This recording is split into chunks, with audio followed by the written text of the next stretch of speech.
Hey there smartphone fans, welcome back for another episode in Smartphone Wars, and today I'll be doing something really different. I will be showing you the top 5 budget phones coming out next month. So if you're low on dough, cash, more, but you want to get the best phone possible with either great cameras, great battery life, or great gaming performance, or all around, but you don't want to pay that $300 price, keep watching, and I'm pretty sure I have a phone for you that's coming out really soon or is already out. And now we'll start with number 5 on the list, which is actually the cheapest phone there is. Priced at around $160, it's the Honor 7C. You might have heard of this new Honor device, but it's really a very well thought of budget phone. First of all, it's a Huawei device and it doesn't have a killer chip inside. That's right, it does have the Snapdragon 450, which is a slightly downclocked version of the Snapdragon 625, but performs, well, roughly the same, but consumes less battery. The phone will be made out of aluminium, it will be thin, and it will have a 6-inch display with an HD plus 18:9 full view resolution. Cameras, there will be an 8 megapixel on the front and probably Face ID unlock, and on the rear it will have a 13 megapixel plus 2 megapixel again camera for that bokeh effect. It will record full HD video. Naturally, there isn't any optical stabilization on this phone, but it does come with EMUI 8 with Android 8.0 Oreo, and it's a multi-language ROM device, so it will have a lot of languages inside, and it does have a 3000 mAh battery with 3 GB of RAM, 4 GB of RAM, and 32 and 64 GB variants. And as a bonus, this phone will have 2 nano SIM slots and an additional micro SD card slot. So this is something that's really great for budget phones. So the Honor 7C is actually available and you can order it from a few selected places right now. And as I said, it's a really nice offer if you're considering something really cheap. And next up in my list is the number 4 really good budget phone coming out. Well, it's practically out in a few countries in Asia, and it's the return of an old friend. It's the Lenovo S5, and this is a very different phone from what Lenovo used to do, like from the K series, with a lot of improvements, and I really think Lenovo are on to something here. First of all, this is a 5.7-inch phone, so it's a bit smaller and still 18:9 all full view, and it does have the full HD plus resolution. It is powered by the Snapdragon 625, the full chip this time, and does have a 3000 mAh battery. The phone's main accent is on cameras, however, and they really want to concentrate on the front camera mostly, since the Lenovo S5 features a outstanding 16 megapixel f2.0 front camera with AI algorithm beauty. So this means that it will recognize a scene or two and apply a better beauty effect according to your face and according to the place you're at. So this is again like a bit of a marketing gimmick, but it's still a bit more than what others offer at this really low $200 price point. There's 2 rear cameras on the back, but unlike the previous Honor 7C, when the second camera is only used for depth of field, here with the Lenovo S5, both cameras are 13 megapixel. One's an HB and one is a monochrome one, and they're both used when taking a photo to produce a better low light photo and sharper photo in general. Both are f2.2 sensors with 1.12 micron pixel size, so I do expect very decent camera performance from this phone.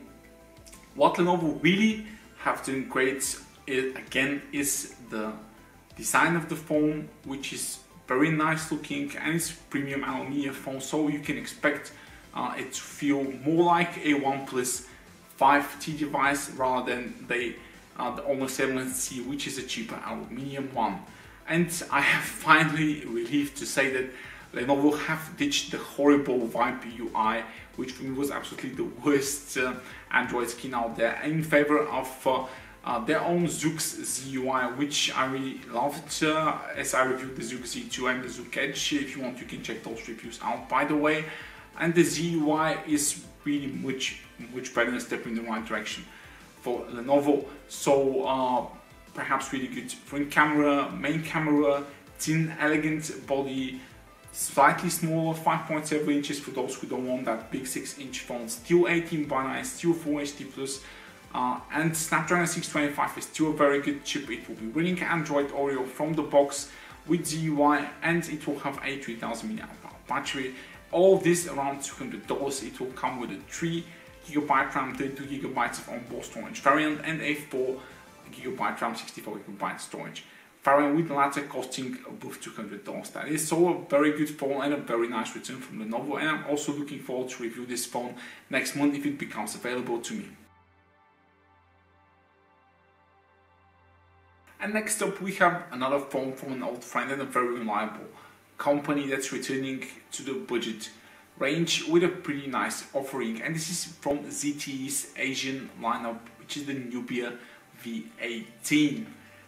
It's a very similar configuration actually to what the Lenovo S5 is offering in terms of looks and style, but there are a few differences. First of all, it does have an 8 megapixel front camera compared to the 16 megapixel one in the S5, and it does also have a dual 13 megapixel cameras, but with a larger pixel size of 1.25, so you should have a slightly better rear camera experience. The Nubia V18 is a 601-inch device, so it's a bigger phone. It still has the Snapdragon 625, still 18:9, still Full HD plus resolution. Very thin device, very nice built, aluminium, sandstone-like feel like the OnePlus series. But it does come with a massive 4000 mAh battery, so you will get roughly 30% more battery life than you do with the Snapdragon 625 in the Lenovo S5. So this phone definitely accents more on rear cameras, battery life, and the bigger display rather than the front camera and being smaller and thinner. Phone will be coming with Nubia's 5.1 Nubia UI on top of Android 7.1 Nougat. The phone is actually available to buy in a few countries in Asia, and I'm also looking forward to import this phone and doing a full review for you next month if the phone is available to me.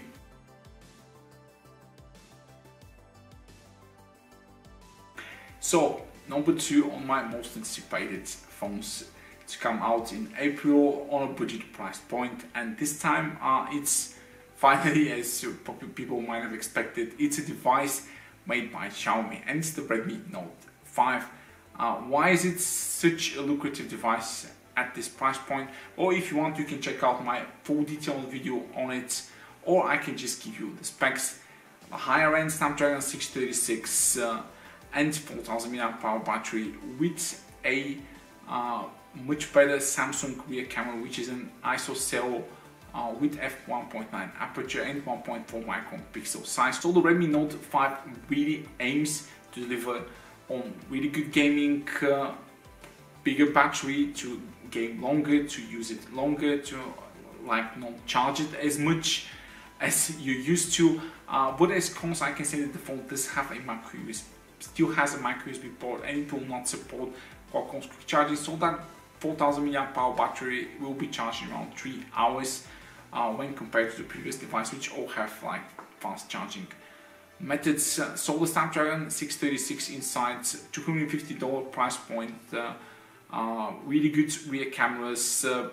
I think most Xiaomi fans will be actually sold only on this and a really cheap price point. So I think Xiaomi really did an amazing phone with the Redmi Note 5, and I already ordered mine, as you can see here, and I'm waiting for it to get delivered so I can do a hands-on unboxing and review for you as soon as it is coming here. And as much as most of you really think this should be number 1 on the list because of the sheer price per value, I am still sticking with my number 1 for the Meizu E3.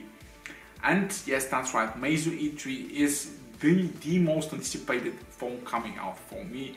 And why I think it's better than shoving out 20-30 bucks more for it than Redmi Note 5 is because Meizu phones usually come with much better build quality, better display. It does have USB Type-C, whilst you having a headphone jack, and I'm pretty sure it will have better cameras than Redmi Note 5, both front and back, since it does have the new 12 and 20 megapixel rear camera configuration, and it will offer 2.5 times lossless zoom and really good nighttime shots as well.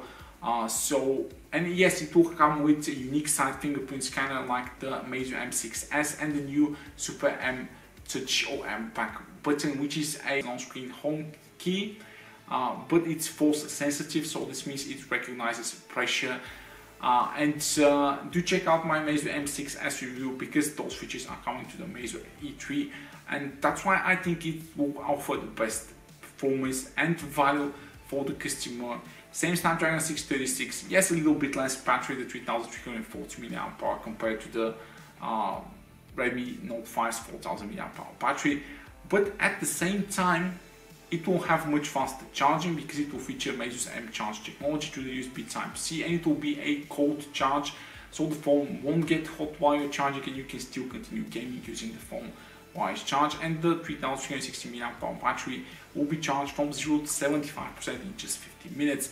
So I think this really beats the slightly larger battery, because my aim is to get the most value out of the phone in a price range, and I really think that those $30–40 more for the Meizu E3 will be worth it, because the better build quality means the phone will last longer, it will feel more premium in your hand. The better display is always appreciated. USB Type-C is the future. I think better cameras are coming here, especially that 2.5 lossless zoom is a feature that none of us actually dreamed of outside the $400–500 price range a few months ago even. So yeah, Meizu E3 is #1 on my most anticipated budget phones list coming next month. And like the Redmi Note 5, I have already ordered the Meizu E3, and I am eagerly anticipating for them to send it to me, so I can do a hands-on unboxing, review and comparison with the Redmi Note 5, and like any other phones you want me to do a comparison with.